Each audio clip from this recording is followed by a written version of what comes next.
Nós vamos hoje falar sobre o poder da palavra.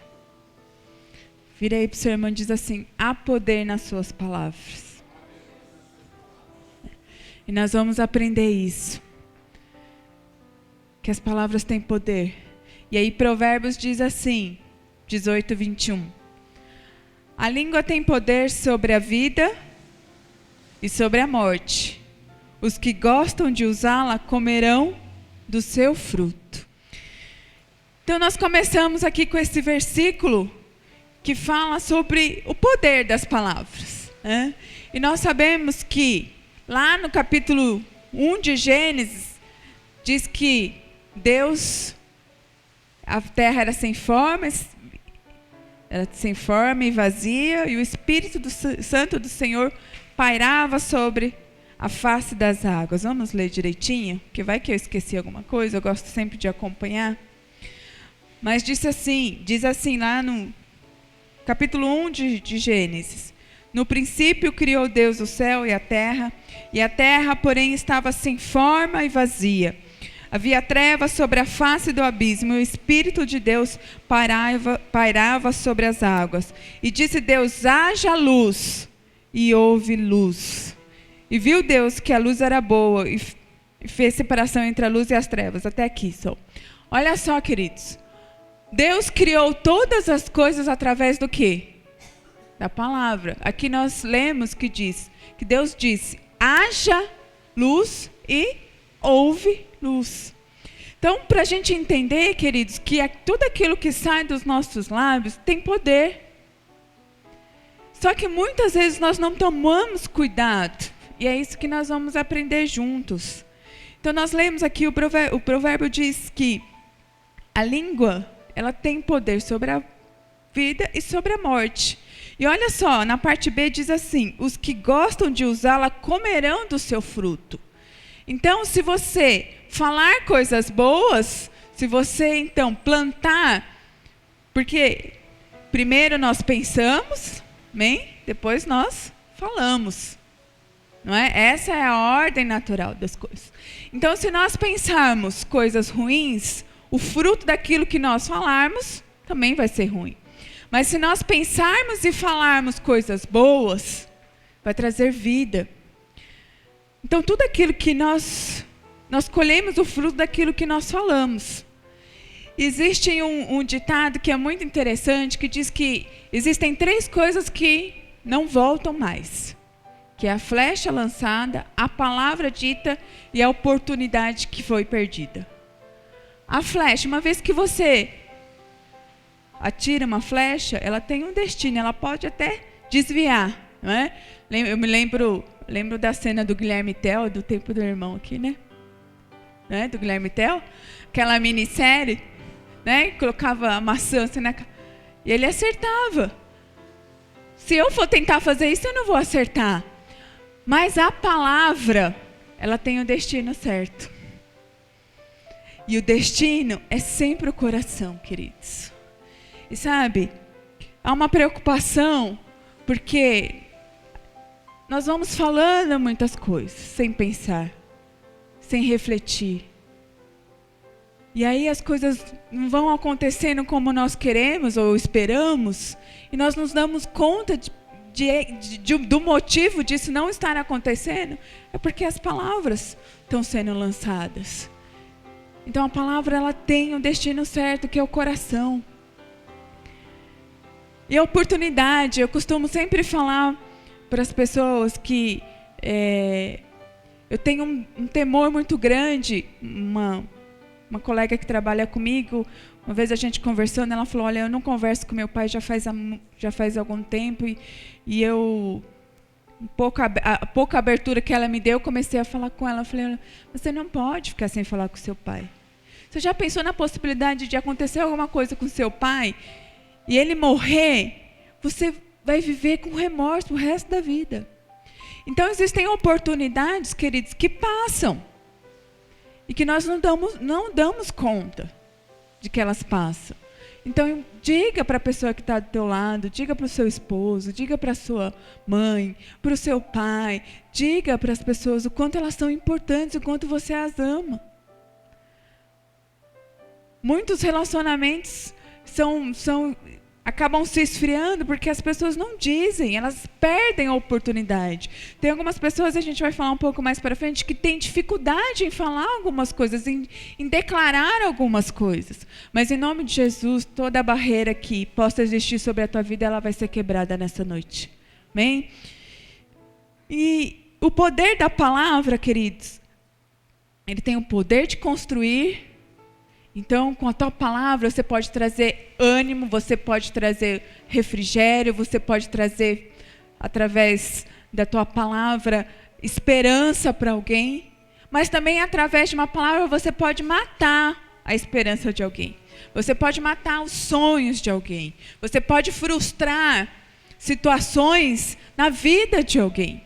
Então, por isso que nós temos que entender que a palavra, ela é muitas vezes mais penetrante, como diz a palavra do Senhor, e ela é mais poderosa do que uma arma física. Então nós temos que saber manusear. O Senhor nos criou para sermos bênçãos. O Senhor nos criou para falarmos bênção, para declararmos bênção, né? Então a palavra, quando ela produz vida, quando você elogia alguém, quando você traz uma palavra de força, de afeto, de carinho, né? Então tudo que está implícito, o amor, então produz vida. Agora, quando produz morte? Quando as palavras são de crítica, né? De desânimo, de amargura, de ciúmes, de incompreensão, ou seja, tudo que está implícito a intolerância. Quantas vezes você já deve ter passado por isso, quando você quer compartilhar algo com alguém, e a gente vai aprendendo a não compartilhar, né, com todo mundo aquilo que está no nosso coração, porque muitas vezes Deus coloca algo no teu coração e você está tão feliz, tão eufórico, aquilo veio tão forte ao teu coração que você quer compartilhar com alguém e a pessoa fala, mas isso não vai dar certo. Pode desistir. Nossa, olha, eu conheço outra pessoa que tentou, não deu certo, com você não vai ser diferente. Então a palavra, ela produz, sim, morte. Na vida de um filho, principalmente, queridos. Sabe, tem muitos pais que dizem assim, você é burro, você não consegue fazer nada, você não faz nada certo. E aí a criança cresce com isso, ela cresce acreditando nisso. Então nós temos que tomar esse cuidado para sermos bênção. Em Tiago 3,10 diz assim, da mesma boca procedem bênção e maldição. Meus irmãos, não pode ser assim. Como da mesma boca nós podemos, uma fonte ela pode gerar dois tipos de água, salgada e doce? Não. Então, nós também.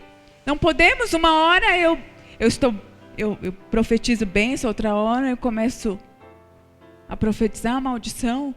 Não. Porque com a palavra, querido, você pode fazer alguém sorrir, mas você também pode fazer alguém chorar. Com a mesma palavra, você pode levantar alguém, mas também, com a palavra, você pode abater alguém. Você pode aproximar alguém, como você pode afastar. Então, a gente tem que tomar esse cuidado. Lá em Provérbios, ainda a gente voltou um pouco, mas se a gente voltar lá em Provérbios 25, 25:11, diz assim, como maçãs de ouro em salvas de prata, assim é a palavra dita ao seu tempo. Sabe o que eu entendo com isso? Que tem coisas que eu tenho que esperar o momento certo para falar. Tem situações em que eu tenho que pedir a direção de Deus. Tem situações que eu tenho que parar e pensar se aquilo que eu vou falar vai magoar alguém. Porque nós lidamos com vários tipos de pessoas. Pessoas que são mais fortes, pessoas que são mais sensíveis, pessoas que são sofridas. Então a gente tem que aprender isso, como maçãs de ouro. Assim é a palavra dita ao seu tempo. Então, isso é discernimento, queridos. É isso que nós precisamos, Senhor. Me dá discernimento para saber o momento em que eu devo falar. É possível você falar todas as coisas. A gente aprende um pouco na empresa privada, enfim, sobre o feedback, né? Que o feedback você começa primeiro falando das qualidades da pessoa. É como um sanduíche. Primeiro vem um pão, depois um hambúrguer, né? Depois fecha com pão. Você vai preparando a pessoa para você chegar até o momento de criticar e falar, olha, você precisa melhorar nisso. Então é possível se dizer tudo, mas você tem que saber o momento certo, escolher as palavras certas, entender que, saber se é o momento de você falar ou não, porque como nós falamos, uma palavra ela pode construir, como ela pode destruir. E essa é a sabedoria que nós temos que buscar de Deus. Discernimento de Deus. Para que as palavras que saírem dos nossos lábios produzam vida.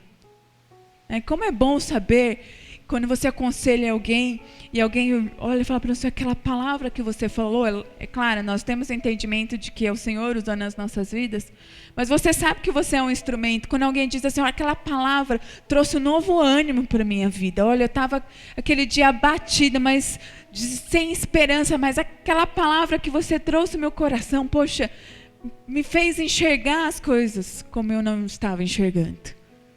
Queridos, queira ser um instrumento de Deus. Queira ser alguém que abençoe, alguém que possa transformar situações, que possam transformar o estado que as pessoas se encontram. Mas para isso você tem que buscar sabedoria.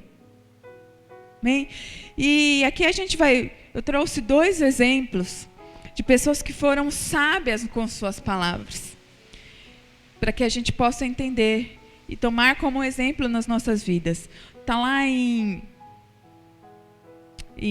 Marcos, vamos abrir em Mateus primeiro. Mateus 12.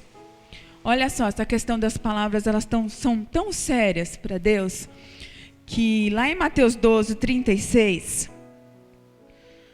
diz assim, digo-vos que toda palavra frívola que proferirem aos homens, dela darão conta no dia do juízo. Frívolo é palavras insensatas. Vocês estão entendendo, queridos, que aquilo que nós falamos, aqui Jesus está dizendo, tudo que nós falarmos, nós daremos conta no dia do juízo. Eu espero chegar no dia do juízo e Jesus falar assim, olha, aquelas palavras mudaram vidas, hein? Olha, se tem alguém aqui com você no céu, porque você se deixou ser usado para trazê-los. Já pensou no dia lá do tribunal, Jesus olhar para você e falar, olha, aquela palavra lá trouxe morte, destruição, ruína, tristeza, sofrimento. Não. Então nós precisamos entender a seriedade disso, queridos. Vamos lá para o exemplo, vamos um pouquinho mais para frente, Marcos, versículo 7, que fala sobre a mulher sírio-fenícia, 24 a 26.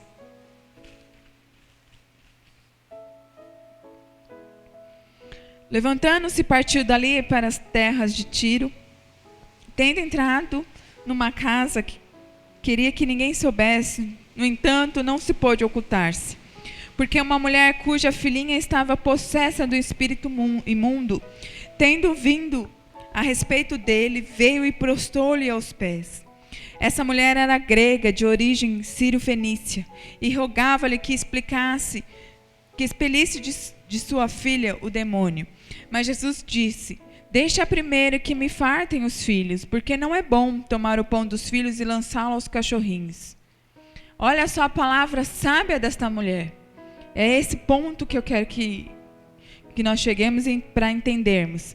Ela, porém, lhe respondeu, sim, Senhor, mas os cachorrinhos debaixo da mesa comem das migalhas das crianças. Então lhe disse, por causa desta palavra, pode ir, e o demônio já saiu da sua filha. Aquilo que nós vimos lá em Provérbios, foi exatamente o que a mulher fez. Ela soube esperar o momento certo para dizer. Ela não discorda de Jesus aqui, porque ela sabe, né, que ela era estrangeira, mas ela convence Jesus. Jesus não deixou de atendê-la porque não amava, mas para testar a fé daquela mulher. E ela surpreendeu Jesus. Ela usou as palavras sábias. E com isso, ela alcançou o quê? A cura que ela esperava. Então, o que nós entendemos? Que as palavras certas, as palavras bem colocadas, no mundo espiritual, as palavras têm poder. Tudo é movido no mundo espiritual pelas nossas palavras. Ela encontrou um milagre. Você quer um milagre na tua vida? Né? Todos nós esperamos, queremos, desejamos, oramos. Então comece a profetizar bênção. Comece a falar coisas boas. E o milagre vai vir. Também aconteceu com o centurião lá, vamos voltar em Mateus 8, do 6 ao 13. A cura do criado no centurião. Tendo Jesus entrado em Cafarnaum, apresentou-lhe um centurião, implorando: Senhor, meu criado jaz em casa, de cama, paralítico, sofrendo horrivelmente. Jesus lhe disse: eu irei curá-lo. Mas, olha só, a sabedoria desse centurião. Um homem que estava acostumado, que comandava 100 soldados. Né? Ele tinha um trabalho forte, que era oprimir o povo de Israel, cobrando os tributos. Né? Mas aqui, nesse momento, olha só o que ele diz. Mas o centurião respondeu: Senhor, não sou digno de que entres na minha casa, mas apenas manda com uma palavra o meu rapaz, e o meu rapaz será curado. Pois também eu sou um homem sujeito à autoridade, tenho soldado as minhas ordens, e digo a este: vai, ele vai, o outro vem, e ele vem, e ao meu servo: faz isto, e ele o faz. Ouvindo isso, olha só, aqui diz que Jesus o quê? Admirou-se, maravilhou-se, e disse aos que o seguiam: em verdade vos afirmo, que nem mesmo em Israel achei fé como esta. Olha só, esse homem, ele sabia o poder da autoridade, do poder da palavra. Ele falou: Senhor, eu não sou digno, porque como eu disse aqui, ele oprimia o povo de Israel. Então ele sabia que ele não era digno que Jesus fosse até a casa dele. Mas ele sabia que, como ele, sendo autoridade, Jesus tinha autoridade para fazer. Por isso que Jesus falou: olha, nunca me surpreendeu a fé, né? Aqui ele diz: nem mesmo em Israel achei fé como esta. Então que você possa ter essa mesma fé, queridos. Fé e profetizar palavras de vida no momento de dificuldade, sabendo que o Senhor vai vir ao teu socorro. Mas sabe, quando as coisas não vão do jeito que a gente quer, a gente começa a murmurar. A gente começa a questionar, a falar: Senhor, onde está o Senhor? Por que o Senhor não vem ao meu socorro? Por que o Senhor está permitindo que isso aconteça? Ou quando a gente perdemos alguém, nós questionamos a Deus: por que o Senhor levou essa pessoa de mim? Mas esse homem, ele entendeu o que era autoridade. Você tem autoridade sobre a tua vida, sobre a vida dos teus filhos, sobre a vida dos teus familiares. Então começa a profetizar. Se o seu filho não é uma bênção, começa a profetizar: ele vai ser uma bênção. Meu filho tem uma dificuldade, ele não vai ter dificuldade. Olha, está difícil na minha casa, no meu emprego, mas eu sei que o Senhor vai mudar essa situação. Nós precisamos parar de ficar nos lamentando, olhando para trás por aquilo que não aconteceu, quando Deus quer nos levar para frente. Quando Deus quer nos mostrar o grande plano que Ele tem para as nossas vidas. E a fé navega pelas palavras. Lá em 2 Coríntios 4:13 diz assim, está escrito: cri, por isso falei. Então, primeiro nós temos que crer nos nossos corações para que nós possamos falar. Então nós precisamos colocar em prática a nossa fé, trazendo, né, aquilo que não existe à existência. Não é isso que a palavra do Senhor fala, que Deus traz à existência aquilo que não existe? Nós vimos isso lá em Gênesis, não existia nada. Mas pelo poder da palavra, Deus diz, haja e ouve. E assim Deus quer que seja na tua vida. É lógico que se você usar isso, sabendo usar, né? A gente não pode ser prepotente, não, eu quero isso agora e tem que acontecer isso agora. Não. Mas nós precisamos entender que aquilo que sair dos nossos lábios tem que ser agradável ao Senhor. O salmista diz assim, eu estava lembrando até de uma canção, que as palavras do meu coração sejam agradáveis diante de ti. Diz mais a palavra do Senhor. A palavra do Senhor fala que a boca fala do que o coração está cheio. Do que está cheio o seu coração? Se estiver cheio de rancor, de tristeza, de murmuração, de pesar, são essas palavras que vão sair da sua boca. É por isso que a gente tem aprendido que nós temos que orar e pedir para que Deus purifique os nossos corações, para que nós sejamos limpos. E eu vi uma postagem que eu achei interessante, e a gente vai falar um pouquinho sobre isso, que existem 3 coisas difíceis de serem ditas. A primeira, pode ser que para algumas pessoas não, mas para algumas sim, dizer eu te amo. Você conhece alguém que tem dificuldade em dizer eu te amo? Eu conheço. Eu conheço. Mães que têm dificuldade de dizer, olhar nos olhos dos seus filhos e dizer eu te amo. E o quanto isso, queridos, o quanto isso é importante. O quanto esse amor é importante, o quanto é importante declarar que você ama, que aquela pessoa é importante para você. Eu sempre falo para o João, você me ama? Ele fala, amo, mamãe. Aí eu falo, que tamanho? Ele fala, gigante. Eu preciso ouvir isso. E eu preciso dizer para os meus filhos o quanto eles são amados. Eu estava lendo também sobre algumas técnicas que uma psicóloga desenvolveu, que uma criança, quando começou a fazer birra, ela começou a ter um ataque lá. Tudo bem que o chinelo resolva também, né? Mas ela desenvolveu uma técnica de quando a criança estiver assim, nesse momento, que é difícil. E aí, eu quero entrar na palavra com você, que diz que amar é um mandamento. O mandamento é o quê? Uma ordem. Entende? Então, amar é uma ordem.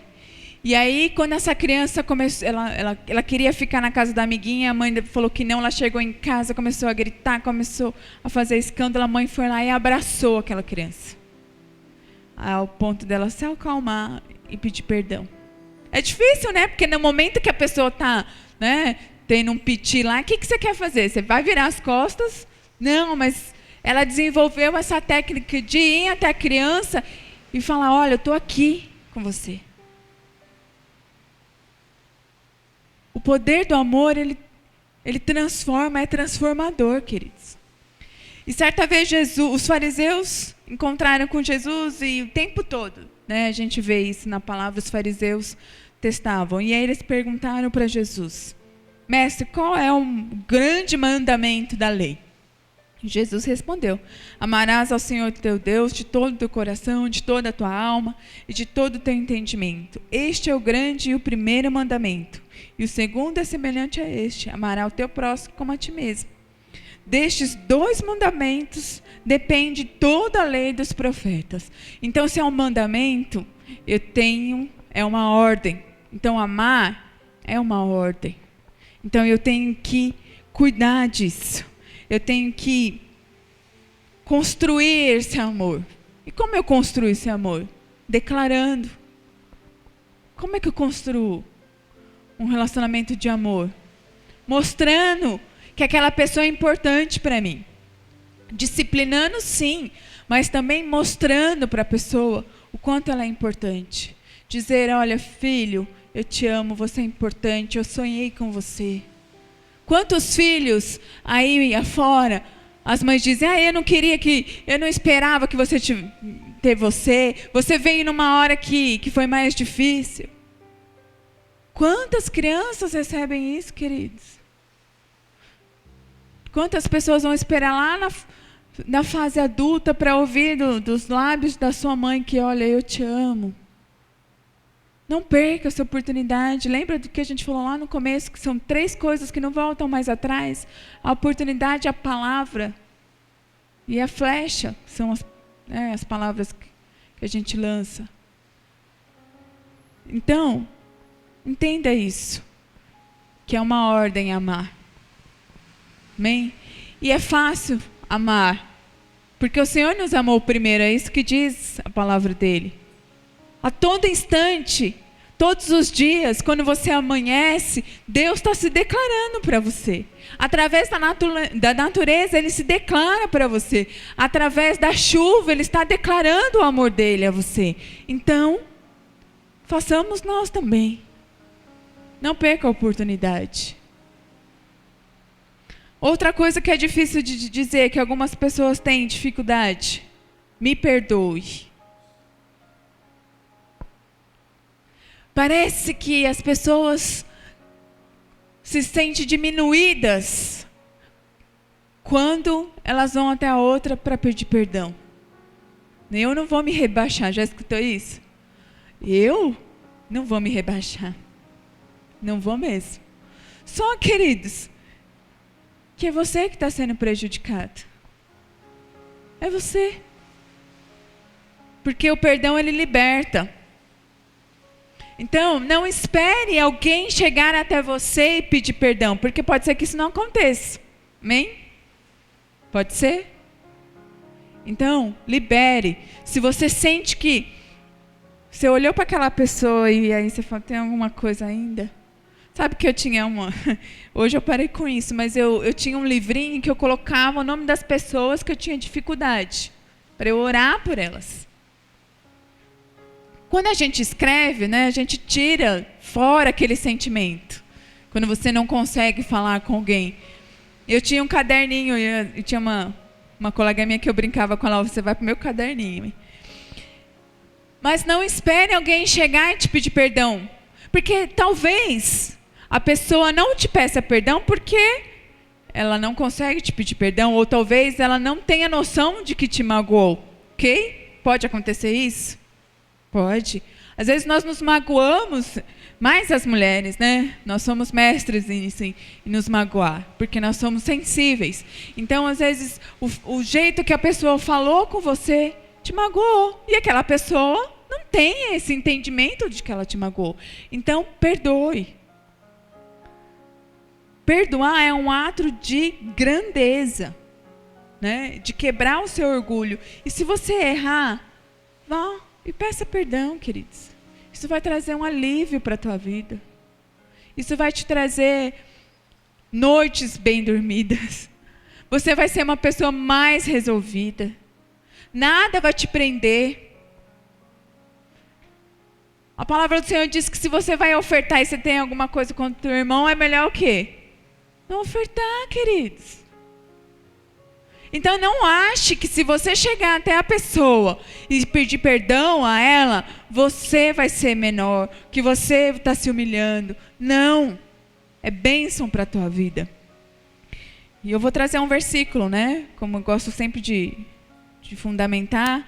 Diz assim lá em Colossenses 3,13. Paulo escreve, esse é o caminho da grandeza. Olha só. Suportai-vos uns aos outros. Olha só que interessante essa palavra suportai-vos, né? Tem algumas pessoas que eu tenho mais intimidade, é normal? É, tenho mais afinidade, então tenho mais intimidade com aquela pessoa. Outras eu não. Mas aqui diz que nós temos que o quê? Suportar. Você não precisa ficar agarrando a pessoa, porque você vai ser falso. Não é agarrar a pessoa. Não é dizer, ai, como eu gosto de você, se você não gosta. Mas aqui diz, suportai-vos uns aos outros. Quer dizer, mantenha, né?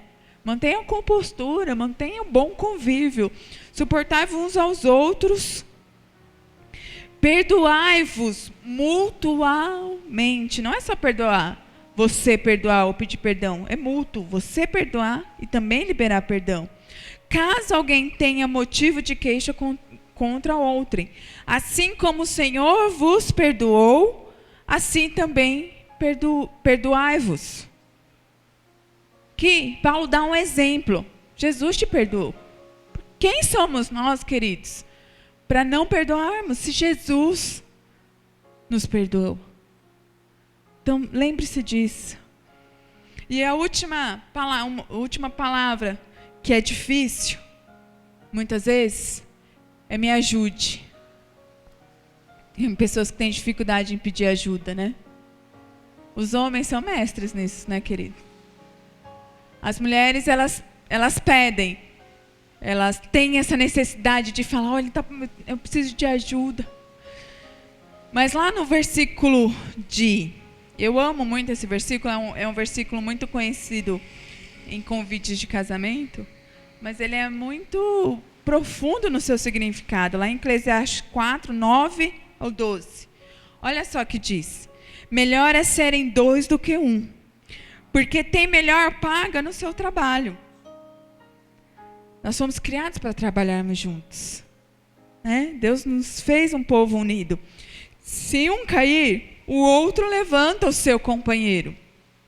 Mas ai do que estiver só, pois caindo não haverá quem o levante.